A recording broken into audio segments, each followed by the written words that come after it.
नमस्कार मंडळी, महालक्ष्मी किचनमध्ये नवीन एका रेसिपीमध्ये तुमचं अगदी मनापासून स्वागत। तुमच्या समोर मस्त असे भिजवलेले पोहे आणि काकडी दिसत आहे। पोहे आणि काकडीपासून कोणता नाश्ता असेल तुम्हालाही प्रश्न पडला असेल। भिजवलेल्या ह्या पोह्यांमध्ये काकडीचा हा किस घालून छान अशी आपण एक नवीन रेसिपी करत आहोत। ते आजपर्यंत तुम्ही कधीच खाल्ली नसेल तर तुमच्या लक्षातही आलं असेल। आज आपण उन्हाळा स्पेशल गरमागरम अप्रतिम चवीचे मऊसूत मोकळे काकडी पोहे करणार आहे। उन्हाळ्यामध्ये थंडगार काकडीपासून हे पोहे तुम्ही कधीच केले नसेल किंवा खाल्लेही नसतील अशी वेगळी पद्धत आहे। अगदी आजपर्यंत कुणीही केली नसेल तर त्यासाठी काय करायचं, अगदी 4 माणसांसाठी हे पोहे घेतलेले आहेत। म्हणजे हाताच्या मुठीने 4 मूठ मी नेहमीच असेच पोहे मोजून घेते, म्हणजे परफेक्ट होतात, कमी जास्त होत नाही। पोह्यामध्ये बुडेल एवढं पाणी घेतलं, छान असं खळबळून पोहे एका पाण्याने स्वच्छ धुवून घेतले। खरं तर नेहमी नळाखालीच मी धुते, पण तुम्हाला दाखवण्यासाठी अशी प्रोसेस केली आहे। पोह्यामधलं सगळं असं नितळून पाणी काढलेलं आहे बघा। पाणी काढल्यानंतर एका मिनिटातच पोहे छान भिजले जातात आणि अशा वेळेतच आपल्याला हलक्या हाताने पोहे एकसारखे करून घ्यायचे आहेत, म्हणजे जेणेकरून ते एकमेकाला चिटकून बसणार नाहीत किंवा त्याचा गट्टा होणार नाही। हे असंच ठेवून दिलं ना, ते गच्च होतात आणि एकसंध होऊन त्याचा गोळा होऊ शकतो। त्यामुळे पोहे आपल्याला असे वेगळे करून घ्यायचे आहेत, म्हणजे कसे मऊ मोकळे आणि हलके होतात पोहे, एक आणि एक शीत वेगळी होते। आता पुढे काय करायचंय, पोहे बाजूला ठेवून दिले। मगाशी जे आपण काकडे घेतले आहेत ना, ते स्वच्छ धुवून घेतल्या होत्या।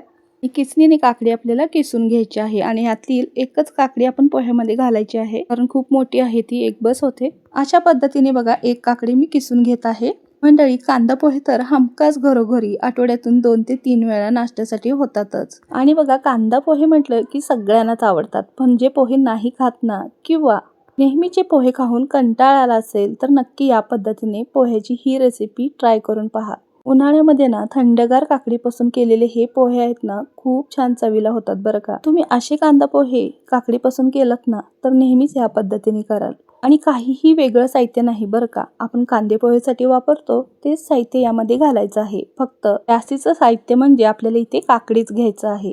पुढे आता मी तुम्हाला दाखवणारच आहे हे पोहे कसे करायचे। त्याआधी बघा, इकडे काकडीचा सगळा किस आपण या पोह्यांमध्ये घातलेला आहे आणि तुम्हाला तर माहितीच आहे काकडीमध्ये किती पाणी असतं। तर किसलेल्या काकडीच्या पाण्यासकट ही सगळी काकडी यामध्ये आपण घातलेली आहे। काकडीमधील पाणी अजिबात पिळून यामध्ये काकडी घालायची नाही, पाण्यासकटच आपल्याला घालायचं आहे। आणि तो किस ना पोह्यांबरोबर सगळ्या व्यवस्थित हलक्या हाताने मिक्स करून घ्यायचा। जे कसं जे काकडीचं पाणी असतं ना ते पोह्यांमध्ये छान असं मुरतं, ह्याची चवही छान लागते, पोहे छान मऊसूत होतात आणि काकडीमधले काही सत्व असतील ते शरीराला भेटतात। आता बघा, गॅसवर कढई ठेवली आणि कढईमध्ये मी ते 4 पळी तेल घातलेलं आहे। तेल तापल्यानंतर इथे 2 मूठ मी शेंगदाणे घातलेले आहेत। शेंगदाणे तुम्ही इथे तुमच्या आवडीप्रमाणे कमी जास्त करू शकता। शेंगदाणे मात्र तेलामध्ये आपल्याला खरपूस असे परतवून घ्यायचे आहेत, जेणेकरून पोहे खाताना आपल्याला मस्त असे कुरकुरीत लागतील। ब्राऊन कलर शेंगदाण्याचा होईपर्यंत तेलामध्ये मंद आचेवर खरपूस असे शेंगदाणे मी परतवून घेतले आणि त्यानंतरच मग त्यामध्ये मी जिरे टाकलेले आहेत। जिरे छान फुलवून घेतले। मला पोह्यांमध्ये मोहरी आवडत नाही, त्यामुळे मोहरी मी टाकलेली नाही। जर तुम्हाला आवडत असेल तर तुम्ही टाकू शकता। जिरे फुलल्यानंतर मोठ्या आकाराचा कांदा मोठ्या साईजमध्ये असा कट करून टाकलेला आहे। मला हवा असेल तर तुम्ही उभा असा कांदा चिरून टाकू शकता यामध्ये। कांद्याच्या अशा मोठ्या मोठ्याच अशा फोडी करायच्या आहेत।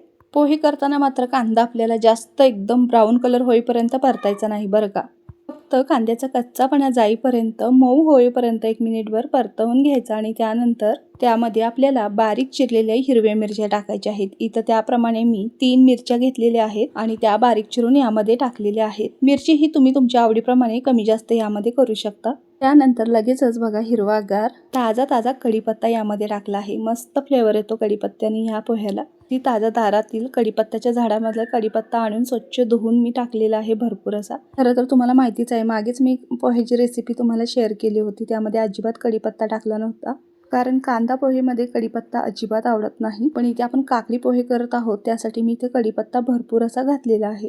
आता बघा, कांदा मिरची कढीपत्ता व्यवस्थित परतवून घेतला। आता यामध्ये आपल्याला चवीनुसार म्हणजेच पोह्याच्या चवीनुसार 1 चमचाभर मीठ घालायचं आहे। मीठ घालून 1 मिनिटभर छान असं परतवून घेतलं आहे। काकडी पोहे ना पांढरेच असतात आणि त्यामध्ये हळद घालत नाहीत, पण मी हळद घालणार आहे, कारण हळदीने खूप छान पोह्यांना फ्लेवर येतो, रंग येतो। आणि तसंही पांढरे पोहे माझ्या घरातली लहान मुलं खात नाहीत, त्यांना या पोह्यांचा नेहमीचाच जो कलर आहे, रंग आहे तोच आवडतो. मी यामध्ये हळद घालत आहे. तुम्हाला घालायचं असेल तर घालू शकता, नाही घातलं तरी काहीही हरकत नाही. त्याचप्रमाणे इथे मी अर्धा चमचा बघा हळद घातली आणि हे छान असं सगळं मिक्स करून घेतलं आहे. मंडळी, तुम्ही इथंपर्यंत तर रेसिपी पाहत आलाच असाल.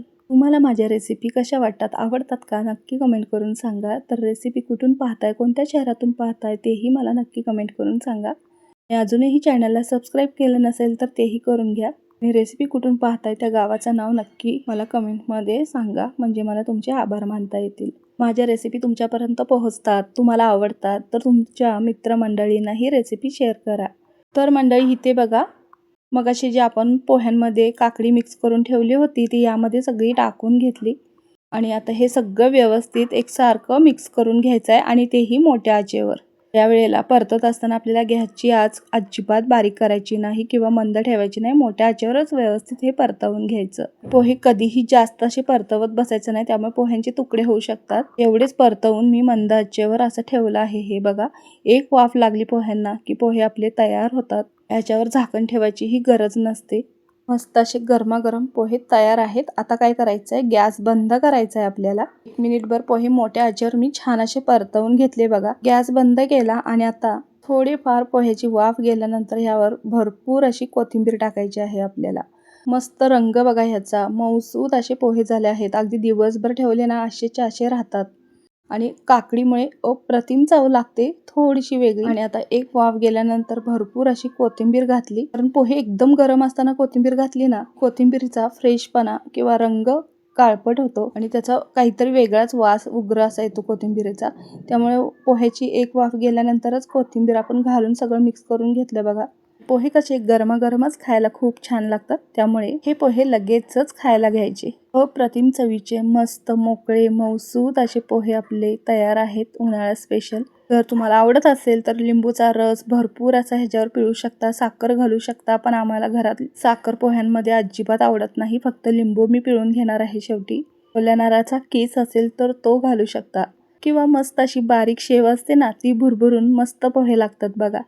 अशाच पद्धतीने माझ्या घरी सगळ्यांना शेव घातलेले असे पोहे आवडतात, त्यामुळे भरभरून अशी शेव मी घातलेली आहेत. आता काय करायचं आहे, मस्त असा लिंबू पिळायचा आणि खायला घ्यायचं. सकाळच्या नाश्त्यासाठी हे पोहे बनवले होते, काकडी पोहे. आज तुम्हीही एकदा या पद्धतीने काकडी पोहे बनवून पहा, खूप छान लागतात.